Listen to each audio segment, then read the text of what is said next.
But I think that they're not saying, like, explicitly saying, like, Black Lives Matter and, you know, saying, like, the word, like, feminist. I don't think things like that are being said enough.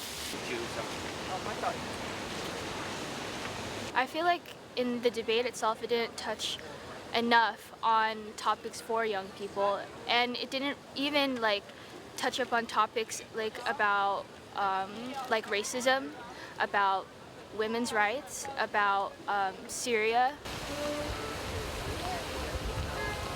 Guys use that as an excuse to, like, kind of say what they want, and I think it's terrifying, actually, that, like, a presidential candidate thinks it's, like, appropriate to discuss women in a way that, like, 14 to 17-year-old boys do in a sports setting. Like,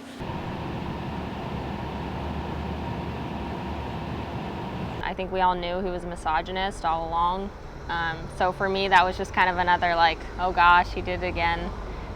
And during the debate, when he brushed it off as just locker room banter, I think that was the worst possible way he could have defended himself.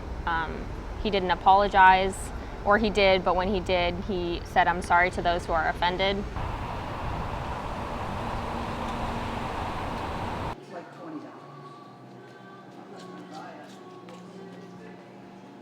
Younger men, boys, 16, 20, 25, I mean, what do you expect? But a grown man with a daughter, a grown daughter, I mean, how can you even talk like that without thinking of your daughter?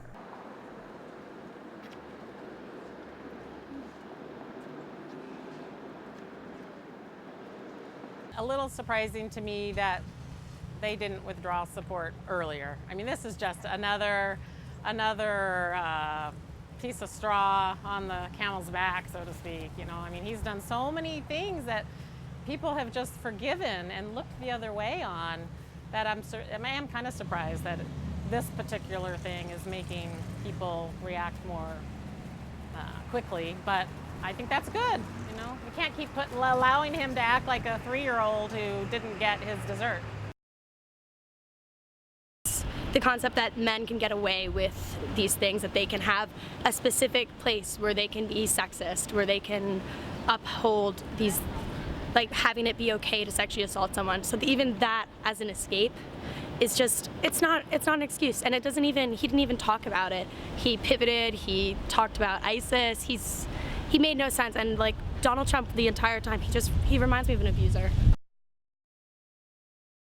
And by calling that locker room banter, is just incredibly offensive to think that there's a time and a space where you can just be freely sexist and misogynistic. I feel like that is one of the worst things I have ever had someone said, and it hurts me to know that I've moved to a country that has a man like that talking about people, women, their citizens that way, and I fear that people might elect him for president.